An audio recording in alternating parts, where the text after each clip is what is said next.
अस्सलाम वालेकुम दोस्तों, काफ़ी लोग कल से पूछ रहे हैं, कराची के लोग खास तौर पे पूछ रहे हैं जिन्होंने कराची से इस्लामाबाद या M5 को ज्वाइन करके आगे जाना होता है मुल्तान तक या लाहौर या इस्लामाबाद या पेशावर या कहीं भी, यानी जिन्होंने M5 को ज्वाइन करना होता है वो पूछ रहे हैं कि क्या M5 सेफ है, और अगर है तो किस टाइम पे ज़्यादा सेफ है, हम उस टाइम पे निकलें। तो मैं उनको फर्दन तो बताता हूँ। तो मैंने सोचा कि काफ़ी कॉल्स आ रही हैं तो एक वीडियो बना दी जाए। भाईजान, मैं हमेशा एडवाइस करता हूँ, चाहे हालात कैसे भी हों, आपने दिन में सफ़र करना होता है। आप दिन में जब सफ़र करेंगे तो उसका आपको फ़ायदा होगा। कौन कौन सा फ़ायदा होगा मैं आपको आखिर में बताऊंगा, इस वीडियो की लास्ट में बताऊंगा। फ़िलहाल मैं आपको बता देता हूं कि M5 को जब आप ज्वाइन करते हैं तो दिन में आप गुजर जाएं, वो आपके लिए सेफ़ रहेगा, ठीक है।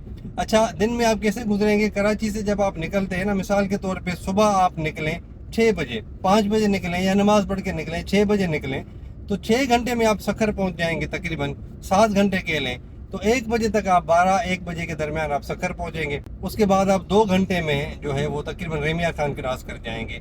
यही एरिया जो अंडर थ्रेट है, और सबको पता है कि घोटकी से आगे वाला ये कच्चे का एरिया है और वहाँ पे हालात ठीक नहीं है।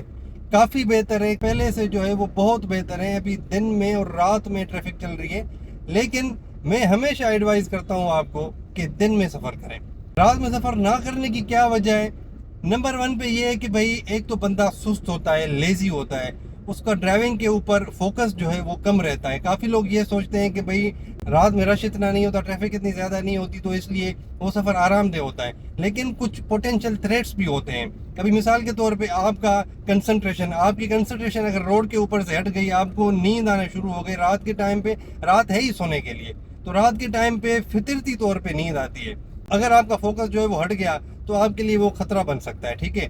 नंबर टू पे ये है कि मिसाल के तौर पे आपकी गाड़ी ख़राब होती है, तो कोई ऐसा पार्ट है जो वहाँ पे वर्कशॉप से सेट नहीं होता, तो फिर क्या होगा? आपको स्पेयर पार्ट वाले के पास जाना पड़ेगा, वहाँ से मंगवाना पड़ेगा। खुदा ना खासा कोई गैस किट जल जाती है या कोई भी और मसला हो जाता है जिसमें आपको एक पार्ट की ज़रूरत हो, तो वो जो है आपको नहीं मिलता।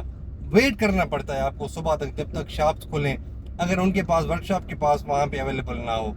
इंजन ऑयल वगैरह या इस तरह की छोटी मोटी चीज़ें तो अवेलेबल होती हैं, लेकिन जो बड़ी चीज़ें होती हैं वो अवेलेबल नहीं होती, तो आपको इनकन्वीनियंस का सामना फिर आपको सुबह तक वेट करना पड़ता है। तीसरा, आपका जो विजन होता है वो क्लियर नहीं होता। यानी एक इंसान का होता है कि सेंट्रल विजन, आपको दरमियान में रोड पे जो चीज़ें हैं आपको नज़र आती हैं, वो भी जहाँ तक आपकी लाइट पड़ रही है। लेकिन पेरिफेरल विजन जो दिन के टाइम पे हमारा होता है, साइडों पे फोकस हमें नहीं करना पड़ता, लेकिन हमें साइडों वाली चीज़ें नज़र आ रही होती हैं, वो आपकी जो जो विजन है आपका वो कंप्रोमाइज़ होता है, आपका विजन जो है वो कम हो जाता है।